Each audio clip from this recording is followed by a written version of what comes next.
is Valley News Live at 5. Is there poo in the pool you use? A CDC report says more than 27,000 people have gotten sick and 8 have died from catching something from the pool. And the cause is likely because of human feces.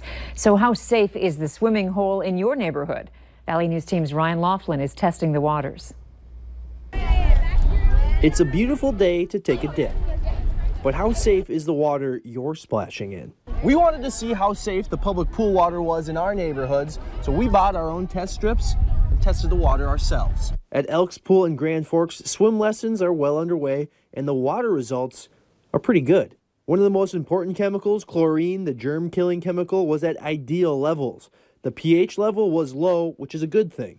On the north end, we tested the Riverside Park swimming pool before they opened. The chlorine levels tested high and pH levels lower. That could be because sunscreen, sweat, and hair products lower the chlorine concentration, and nobody was swimming yet. But even with the proper chlorine levels, it doesn't guarantee the water is safe, especially on a busy day.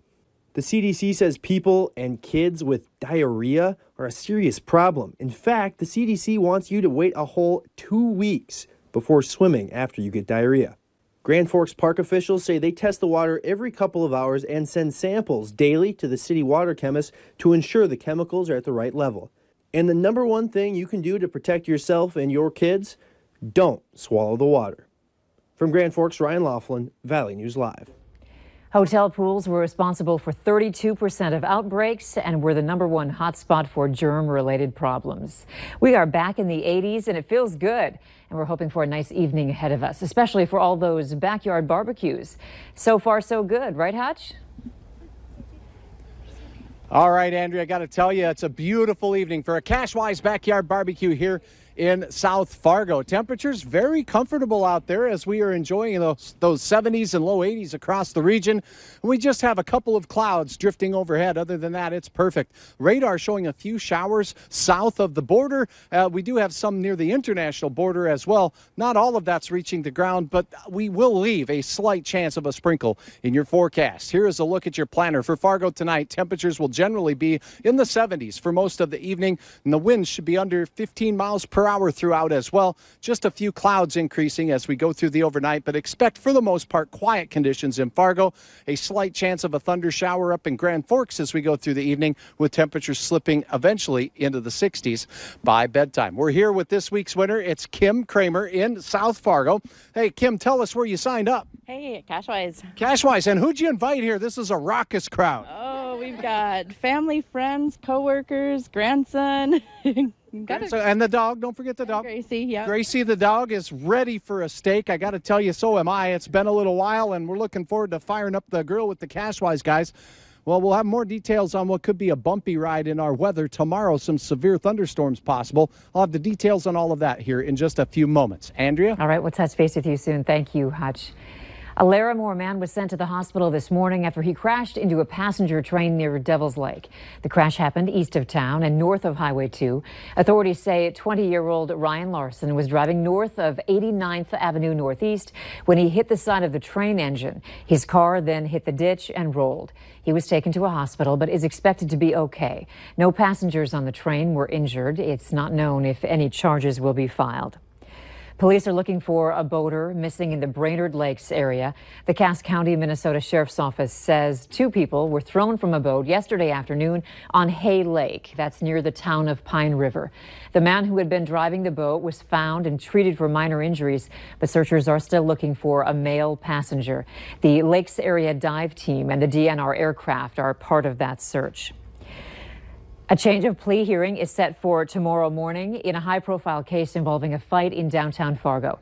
Darren Patterson is charged with manslaughter and aggravated assault from an incident outside a bar a year ago. Patterson is accused in the death of Jamie Grant and injuries to 2 other men, one who authorities say was knocked unconscious. Prosecutors say Patterson and the other 3 men were kicked out of the Hodo and that Patterson went after the men as they were walking away. Court documents say Patterson punched Grant, causing him to fall back and hit his head on the ground. He died of his injuries. The change of plea hearing is set for 11:30 tomorrow. A wrong-headed and illegal move. That's what one civil rights attorney is calling the decision to cut women's hockey at UND, and he says he thinks the program will be reinstated. A federal lawsuit has been brought against the North Dakota University system, saying they violated Title IX rules to cut the UND women's hockey team. 11 former Fighting Hawks female hockey players are being represented by an attorney who sued the University of Minnesota Duluth for firing their women's hockey coach. He won her over $3 million. Now he thinks he can get the UND women's hockey program reinstated. When it's selecting athletic programs to add or to cut, to take into account certain factors, including the culture of the area where the school exists, that is in North Dakota, which is seen by many people as the capital or one of the capitals of ice hockey in the United States. The attorney expects this litigation to end up before a judge and says he believes the program will be brought back. 2 endangered animals have found a new and happy home. Gunner and Gideon are male southern white rhinos who now live at the Chihinkapa Zoo. The zoo director says after a rough transport, the rhinos are finally feeling at home in their new African habitat. Rhinos are often victims of poaching, and females only have a calf every 4 to 5 years. Chihinkapa Zoo says in about 10 years, when the rhinos are mature, they will try introducing them to females for reproduction. The zoo is open 7 days a week in the summer. To find their hours and a schedule of animal training demonstrations, go to valleynewslive.com and click on our hot button. We found some visitors pedaling through Fargo today. 2 women from the UK have been biking through the world for the past 11 months. They're doing it all to raise money to build a school in Ghana. The women quit their jobs last year and will have cycled through 25 countries in all, 10 states here in the U.S., all for a cause they care deeply about. I grew up on a farm in Scotland, and without the great education that I had, I would still be living there and may never have traveled anywhere in the world. I can't imagine my life without a basic education. And unfortunately, there are children all over the world who don't have that. I was a teacher back in the UK, loving life, loving my job. Dawn was an engineer in Houston, loving life and loving her job. And we went on a cycling holiday, and she basically turned around and said to me, "I want to cycle around the world. Do you want to come with me?" And I was like, yeah, why not? Let's do it. The women call their cause Pedaling for a Promise. So far, they have raised nearly $20,000. Their goal for the school is $35,000, and they've got about 3 months to go. Domino's Pizza says it's going to be filling potholes in towns across the U.S. with its new Paving for Pizza campaign.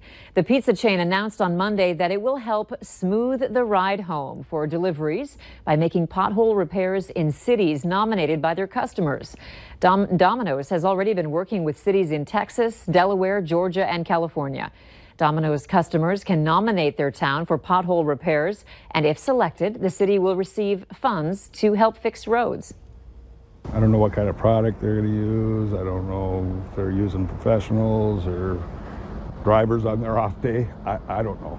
It's at the end of the day, it's filling holes, and I guess any hole that's filled is probably good for everybody. Fargo City workers say they don't think the help will ever come to Fargo, but add they wouldn't mind the extra help. America is recovering from having a heart attack while watching a cute little critter try to scale a skyscraper Tuesday. This raccoon reached new heights today after climbing to the top of an office building in Minnesota. The bandit in the night clawed his way to safety some 20 stories in the air. Several humans tried to coax it to move, but instead of going down, it went up. It eventually reached the roof overnight, where it was later baited with cat food into a cage. Aware that the world is watching him, but he's just driven by whatever is inside that little guy. The investment and banking company that owns the tower tweeted that the raccoon is now in the care of wildlife management officials who plan to release it into the suburbs.